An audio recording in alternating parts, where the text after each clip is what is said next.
Okay, I'm going to do my best to finish up Diana Palmer's Unleashed with y'all. And at the end of it, I'm going to give you a book rating. I wonder what it will get. So, let's start in at the next paperclip. You know the drill.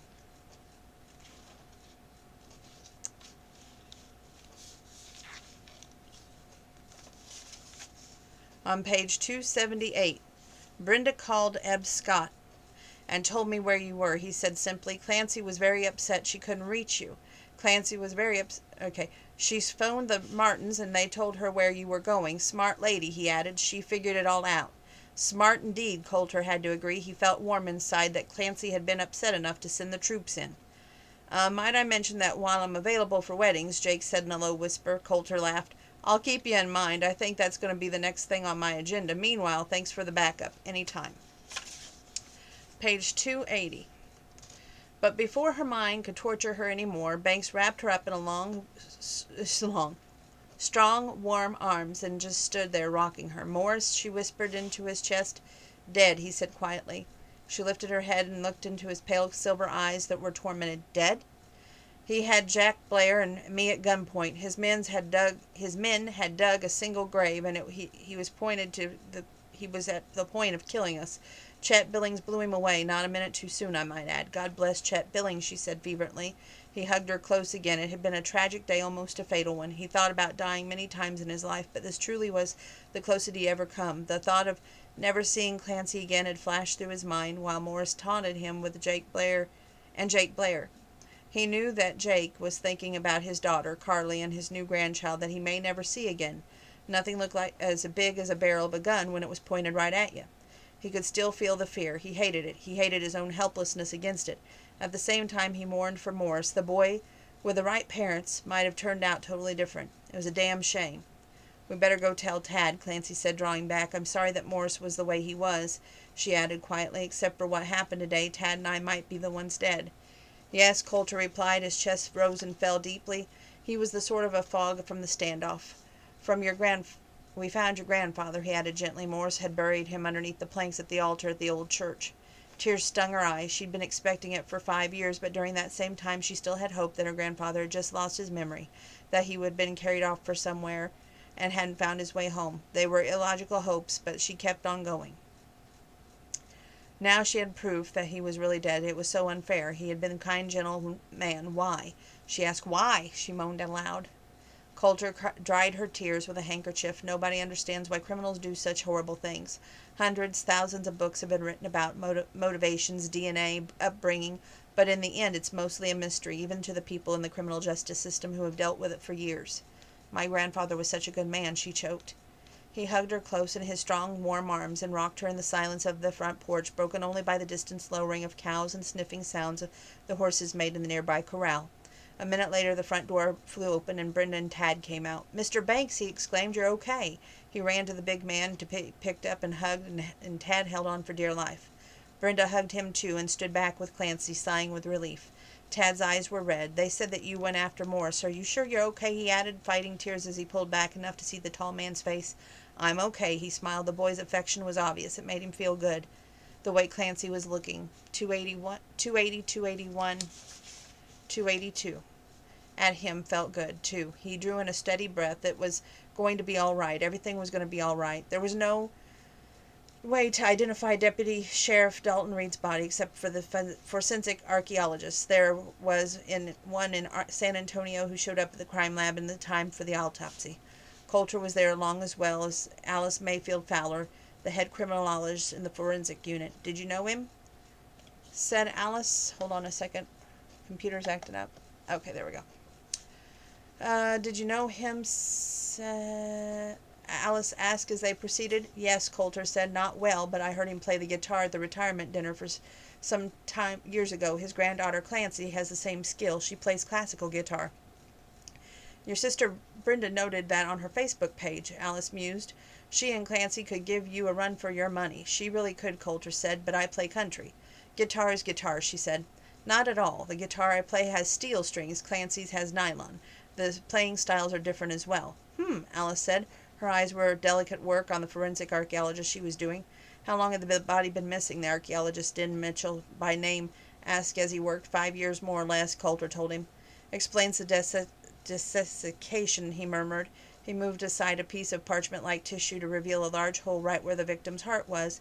That poor, shriveled, dried-out thing seemed to have been shattered by a round. A few minutes later he pulled out a bullet that was lodged in the spine of the corpse. He put it to a bowl.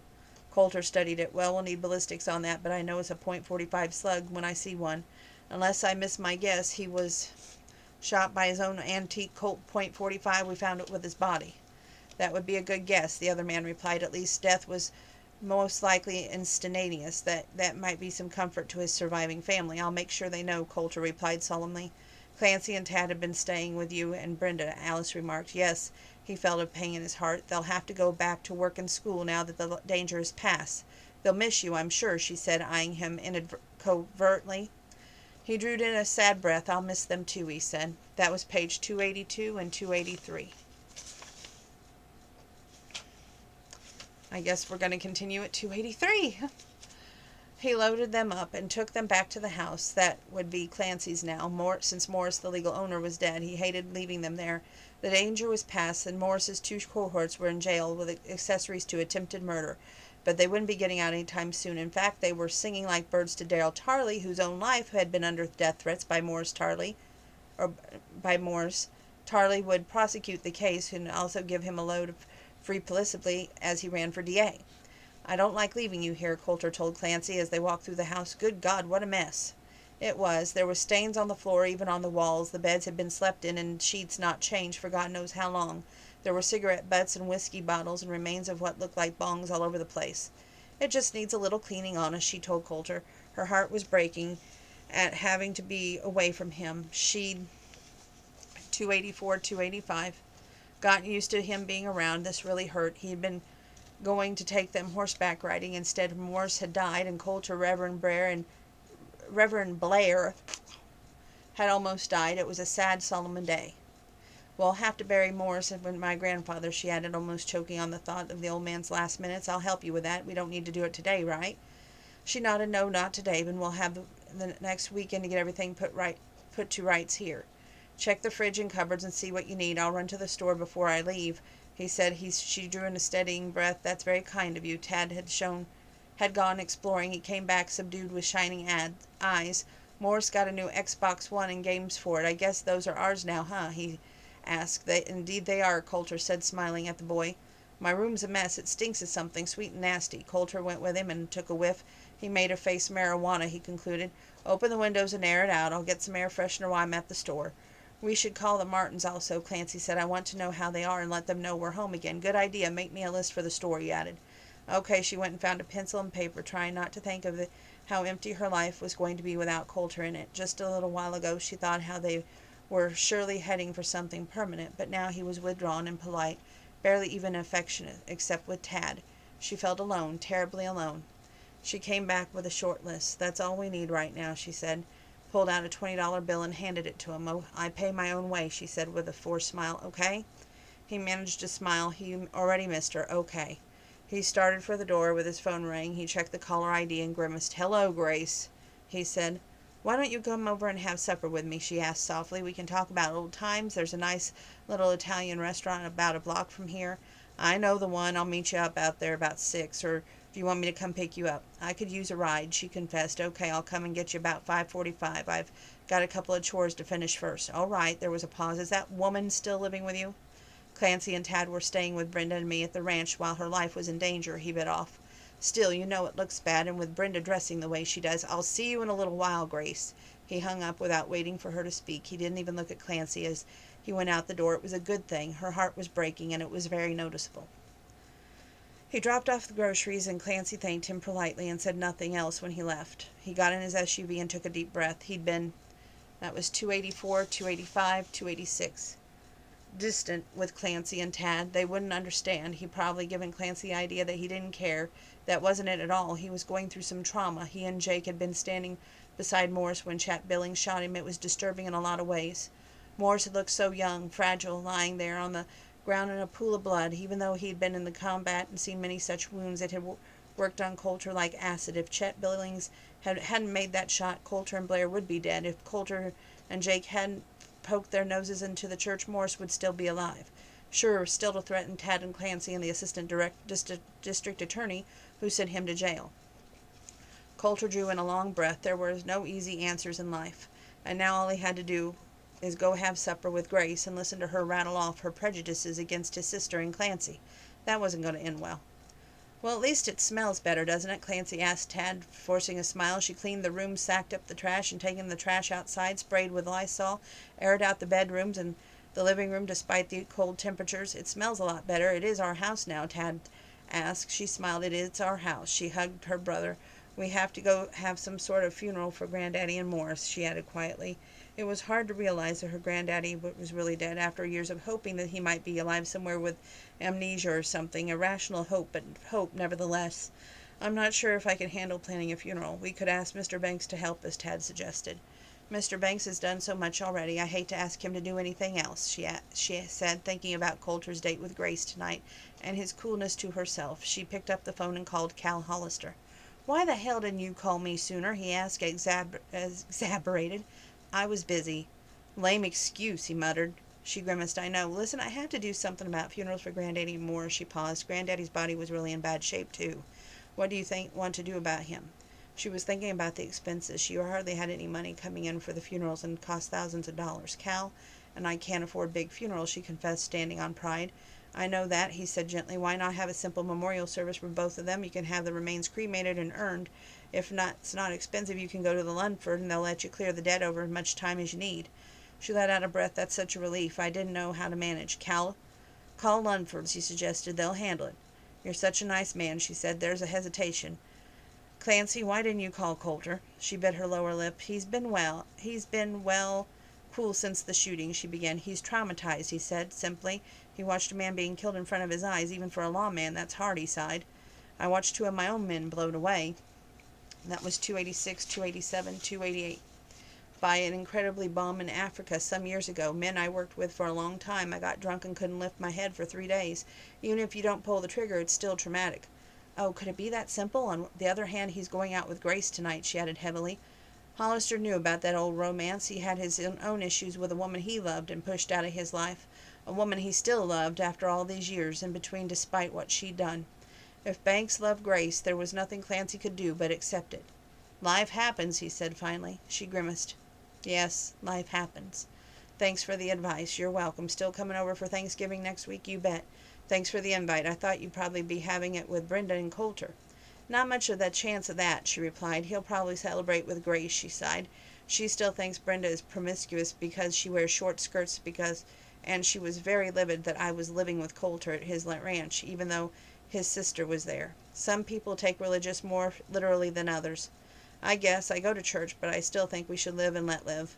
A good philosophy, he chuckled. If you need me, just call. Otherwise, I'll expect you and Tad on Thursday. You cooking the turkey? She asked suspiciously. What? You don't think I can cook? He asked with mock indignation. Snake and rats and maybe... Stop that, he huffed. I can cook. I'd starved years ago if I hadn't learned how. My wife was too busy drinking to do anything in the kitchen. I'm sorry about that, she said. Life happens, he repeated. Thursday, call me if you hit a roadblock, and you'll need an attorney, too. You'll have to be appointed executive of your grandfather and Morris's estate. She groaned. More expenses, she said heavily. Go see Darrell Tarley, he suggested. He's still a practicing attorney, and he was Morris's potential victim as well. He'll probably do it pro bono. He didn't add that, but he was going to call Darrell himself and suggest that. Gosh, thanks, she said with relief. It's just so complicated. Not really, it's a matter of organization for now. Get some sleep and I'll talk to you later. Okay, Cal, thanks, no problem. That was 288, 289. Here's the bottom of 289. Coulter, meanwhile, was sitting at a table with Grace in the downtown San Antonio, listening to her rave about going back to South America to the village where she was working. His mind was on what happened that afternoon. He was seeing Morris's throat explode over and over again in a horrible slow-motion bloody movie in his head. You could come with me, Grace said, dragging him back to the present. He blinked. Excuse me? You could come to South America with me, she said, softly, sliding her fingers over the back of his big, lean, resting hand on the table beside his plate. It's nice there. They always have need people, and you wouldn't even need to carry a gun. You could give up all that violence and have a job that was nurturing instead. He looked at her as if she'd taken off her ears and flung them at him. Grace, I've been in law enforcement since I was 17, he pointed out. She made a face. I know that, but people can change. It's not too late. I love my job, he said, and I don't want to change. But you have to carry a gun and shoot people, she said. I'm finally persuaded Mike that he needed to get a job in administration and stop wearing a gun all the time, she added. She sighed sadly. He'd already put it in the application when he was killed. Mike loved police work, Grace, he said in a minute. He would have made the change because he loved you, but you're missing that point. You can't change people to suit you. You have to take them as they are. No, she returned, it's our duty to turn people's lives around and bring them back to faith. He gave her a long, sad look. I'm proud of you for the work you do, he said. You're suited to it. You don't really want a relationship with a man, Grace, he added quietly, watching her face react to the shock of words. You do everything in your power to push men away. You want me to give up law enforcement, even though I felt I was called to do it from the start. You wanted Mike to give it up. The plain simple fact is that you like your life the way it is, and you don't want to give it up. You're devoted to your job. It takes place of marriage and family for you. He searched for the right words. It completes you, makes you whole. She sat back in her chair and just stared at him for a minute. She didn't say anything. You know I'm right, he told her. She drew in a long, slow breath. Yes, I think you are. She studied his hard face. You're in love with that woman, Clancy, aren't you, Colt? He laughed softly. I'm afraid so. Well, as they say, you don't choose who you to love. At least she goes to church, she began. Let's agree to disagree on some issues, he interrupted. How about dessert? He dropped Grace off at the hotel, kissed her gently on the cheek. You and I felt guilty about what happened the day before Mike got killed, he said. I kissed you and you kissed me back. It was a spur-of-the-moment impulsive thing, but both of us overreacted to it. It's tied us up for years, but I think we finally worked it out. She smiled. I think we have. You're a wonderful man, Colt, she added softly. I'm sorry things didn't work out for us, but you're right. I feel that what I'm doing is what I'm meant to do with my life. Some of us are made to do service for others. I like what I'm doing in South America. It's good, useful work, and it does complete me. I'm glad you understand. You take care of yourself. You too. I hope you'll be happy. I hope the same for you. And that was 291. He drove by Clancy's house on the way back to the ranch, but all the lights were off. Poor Kitty, thought. She had to face the loss of her granddaddy along with the loss of her stepbrother. Regardless of her feelings, Morris had lived with her, been part of her family. She was certainly grieving for her grandfather. He wished that he stayed and talked with her instead of going off with Grace on a date that meant nothing. He had to call her tomorrow and smooth things over. But she didn't answer her phone the next day. He knew all the calls were going through. She was just ignoring him. Brenda moved back to her apartment in San Antonio. The house was quiet and morose, and he had too much time to think about what happened. A knock on the door surprised him. He opened it. It was Jake Blair was standing there. Got a spare cup of coffee? The minister asked. I just finished my sermon and I'm really thirsty. Coulter chuckled. Come on in. I just made a fresh pot. They sat at the kitchen table. Jake studied him carefully. You're all alone here and you're brooding about what you saw yesterday, he said. I thought you might need somebody to sit and listen while you talked. Coulter let out a long breath and smiled. I think that's exactly what I need. Clancy and Tad and the Martins went to church. It felt good for Clancy, who hadn't been able to go while Morris was on the loose. The minister was a surprise. It was Jake Blair from Jacobsville, who was filling in for the resident minister who had gone down with a bad case of the flu. Jake's assistant pastor was taking over for him in Jacobsville in the meantime. She and Tad sat with Brenda and the Martins, and Clancy had said a silent prayer for her beloved grandfather and for her troubled stepbrother. She talked to the funeral home the day before and made arrangements which were much less than an expense than she dreamed possible. Tomorrow she would talk to Darrell Tarley about the disposition of Morris and her grandfather's property. Details were getting taken care of, but she hadn't spoken to Coulter. She felt bad about not answering the phone. She'd been hurt for what he had been so cool with her and so eager to get to Grace. It was always going to be Grace, she realized. He loved that woman. Well, if he did, and if she loved him, which she did, she would want him to be happy. If Grace could make him happy, fine. It was just that Clancy was grieving as much as Coulter's losses for her grandfather. Her heart was breaking. Colt misses you, too, Brenda said as they walked out of the church, Clancy pushing Mr. Martin's chair. We miss both of you, Clancy said. Jake Blair shook hands with all of them. He glanced at Clancy. Went to see Coulter yesterday, he said. He was taking it hard. Clancy stared at him. He watched a man die, Clancy, Jake said softly. Even though the man was a criminal and meant to kill him, he saw it happen. It was traumatic, even for a lawman, he continued. I sent him to counseling. He'll need to get work through it. Clancy caught her breath. She hadn't realized that. I looked, but I didn't see, she said vaguely. Jake smiled. You're grieving for your grandfather. Yes, there was always hope before, and even if it was irrational, she tried to explain. 292, 293, 294, 295. We can't have a memorial service for him and for your stepbrother in Jacobsville any time you're ready. If you'd like to do it here, he told her. I would. Granddaddy was a deputy sheriff in Jacobs County once, she replied. She sighed. I miss him so much, and I'm so sorry Morris turned out the way he did. They're both at peace now, she smiled. That's comforting. It's meant to be, he replied, and if you ever need to talk, I'm as close as your phone. Thanks, Reverend, she said, and you're most welcome. Brenda walked them to the Martins' car, and you and Tad come over and cook dinner any time you want to, she told Clancy. I can't cook, but we have a great Chinese takeout place next door to my apartment. Clancy smiled. You can come have dinner with us sometime, too, and I can cook. Can you ever, Brenda said. She sighed until the Reverend explained it. If I hadn't thought about how hard it was for Colt to watch Morris get shot, she said. Me neither, Clancy said. Maybe it's why he was so distant. Well, he had another date with Grace, too, she added miserably. Brenda's eyes widened. With Grace? Clancy nodded. She smiled sadly. We can't help who we love. I want him to be happy, whoever it is with. Brenda hugged her. Me too, but I don't want it to be with Grace, she whispered in Clancy's ear. She wants him to give up law enforcement and be a mission worker. It will never work out. You think so? Clancy asked. Eyes were full of hope. Wait and see, she replied. Just between you and me, I think Grace's attitude are wearing just a bit thin. Besides, you have to go back to work tomorrow, right? She added. Clancy's heart jumped. I do. Best way to find out what a man's thinking is just to ask him. I'll remember that, Clancy laughed. Coulter was sitting at his desk when Clancy came down the stairs the next morning. She felt uneasy. It was the first time she'd seen him since his date with Grace, and she wasn't certainly what to say. You doing okay? He asked. She nodded, standing by the desk. You okay?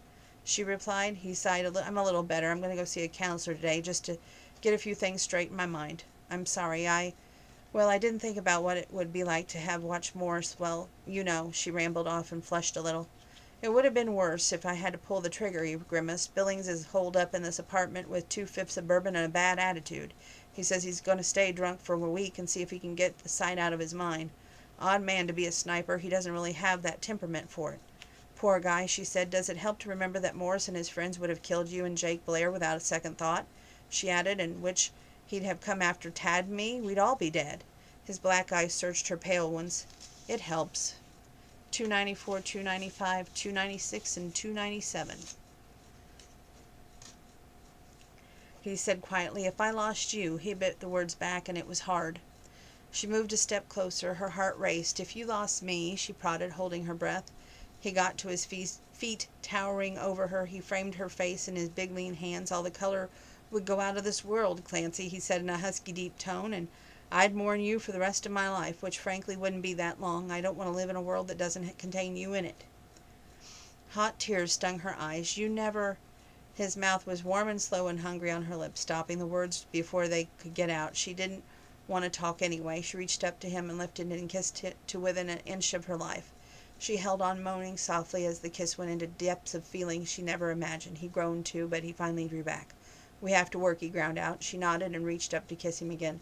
His heart was hammering in his chest. This is inappropriate behavior for people in an office. He tried again. She nodded a second time and kissed him harder. Oh, the hell with it. He bit her off and kissed her back.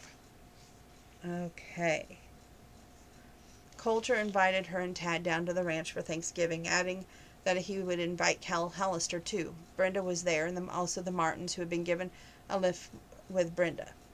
It was a delightful and uproarious meal. Clancy and Cal had prepared it all themselves, to applause and delight, as turkey and accompaniments were served up. Cal had done the turkey and dressing and gravy at home, so he just packed it up, carried it over to the ranch. Clancy did homemade rolls and potato salad and green beans. Coulter had brought 2 pies home from the bakery in San Antonio. It was a big meal. After lunch, Coulter and Clancy went riding, and they dismounted near a stream on the ranch. He tied up the horses. He took Clancy to a grassy spot and set her down. He took a box out of his pocket and put it in her hands. It was a jeweler's box, small and pretty, made of polished wood. It isn't expensive, he said quietly. Even with a ranch, I'm not a wealthy man, but it's the best I could get. She looked at him with her heart in her eyes. I don't care about expensive things, she said softly, which made his black eyes light up. She opened the box. There was a small but perfect diamond engagement ring and matching wedding band in the yellow gold. She had a little inexpensive pair of pierced gold studs that she wore all the time. She loved yellow gold, apparently Coulter had noticed. Her throat was filled with thorns. She could barely breathe. It was a proposal of marriage. 296, 297, 298. We're getting there. Tears rolled down her cheeks. Coulter ground his teeth together. Was she going to refuse? Had he completely misjudged her feelings? Even as he thought it, she took out the engagement ring and put it on the palm of his big hand. "Will you put it on for me?" she whispered, looking up at him with her whole heart in her eyes. He let out a breath he'd been holding. "Damn straight I will," he said huskily. He slid the ring onto her finger and kissed it hungrily. "Is that a yes?" he asked softly. She laughed and caught him round the neck and kissed him with even more fever and skill. "It's a yes," she whispered. Time out.